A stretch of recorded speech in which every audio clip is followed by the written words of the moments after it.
नमस्कार, मेरा नाम गौरव है। मैं जोश टॉक्स यूपीएससी की तरफ से आप सभी का हार्दिक स्वागत करता हूँ।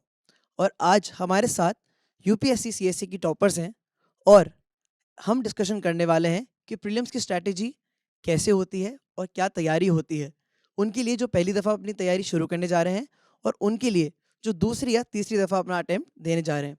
इसी कड़ी में हमारे साथ मौजूद हैं यूपीएससी सीएससी की 2023 की 3 टॉपर्स और जिन्हें मैं वन बाय वन मंच पे बुलाना चाहूँगा। सबसे पहले मैं बुलाना चाहूँगा ओशिन मंडल मैम को, जिनका ऑल इंडिया रैंक 399 है। एक बार ज़ोरदार तालियां हो जाए मैम के लिए।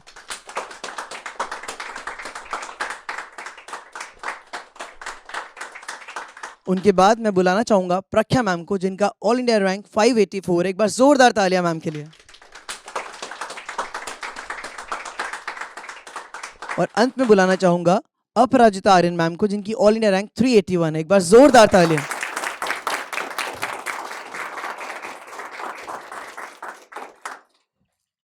Hello ma'am. सबसे पहले मैं आप तीनों से पूछना चाहूँगी कि यूपीएससी सिविल सर्विसेज की जर्नी आपकी कैसी रही?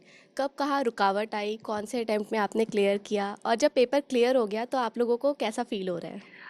सो मेरा यूपीएससी प्रिपरेशन 21 में स्टार्ट हुआ, 2021 में सीरियसली 21 में स्टार्ट हुआ।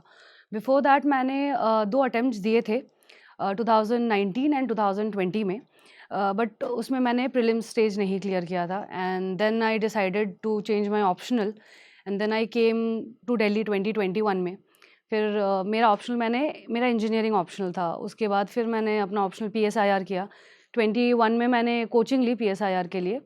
21 का अटेम्प्ट मैंने स्किप कर दिया था। 22 का अटेम्प्ट भी लाइक मेरे प्रीलिम्स 2 मार्क्स से रह गए थे। एंड देन 23 का अटेम्प्ट में I got into prelims, mains and interview stage. मेरी जो जर्नी है वो 2019 में शुरू हुई थी। मैंने अपना पहला अटेम्प्ट 2019 में दिया था। उसके बाद में पहले 3 अटेम्प्ट में मेरा प्री नहीं हुआ था। हर बार कभी 1.5 नंबर से, कभी 1 से भी कम से। एक बार उसके बाद दोनों में पहले जीएस नहीं हो पा रहा था। 21 में सीसेट नहीं हुआ, जीएस हो गया तो सीसेट नहीं हुआ।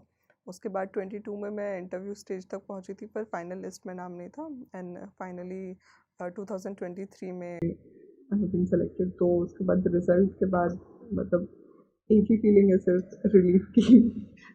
Nothing else. So first of all, my name is Aprajit Aryan and I come from the state of Jammu and Kashmir. I'm already working in Jammu Kashmir administration. So मेरा journey was a bit, I started off also in 2019. So this was my first mains and first interview. So इतना ज़्यादा, and state services में भी एक ही mains और एक interview दिया है। तो my hurdle was always prelims.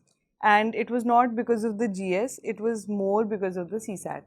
Because तो एक लाइफ में चीज़, एक लर्निंग है, ये तो नहीं करनी चाहिए। लाइफ में केयर फ्री नहीं होना चाहिए। बिकॉज मेरे को लगता था CSAT क्वालिफाई है तो ये तो हो ही जाएगा, बट ऐसे होता नहीं है। मतलब वही चीज़ जो हमें लगता है हो जाएगी, नहीं होती है। सिमिलरली मेंस की बारी थी, मुझे डर लग गया मेरी हिंदी फेल हो जाएगी। बिकॉज हिंदी कंपलसरी थी, ठीक है हो जाएगा, तो ये नहीं करना चाहिए। तो this is one problem. I have passed GS 2 times before in prelims but failed CSAT।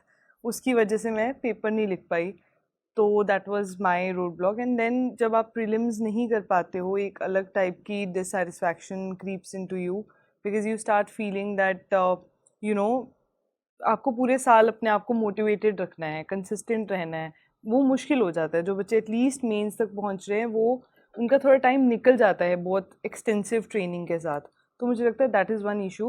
And apart from that, जब मैं स्टेट सर्विस में ऑलरेडी आ गई थी, I was already working in administration, तो मेरा एक वो जो चार्म था of getting into it was like थोड़ा सा एक जब आप अंदर आ जाते हो तो थोड़ा सा आपको वो होता है ना, एक बाहर से हमें लगता है कि विल बी वेरी ब्यूटीफुल, पता नहीं क्या हो जाएगा।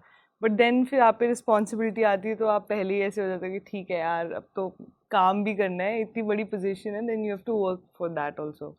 तो इसलिए I am feeling happy that I came out of the cycle of UPSC and on my own terms and conditions, and relieved that I don't have to do it again, go through that drudgery. But otherwise तो सही है।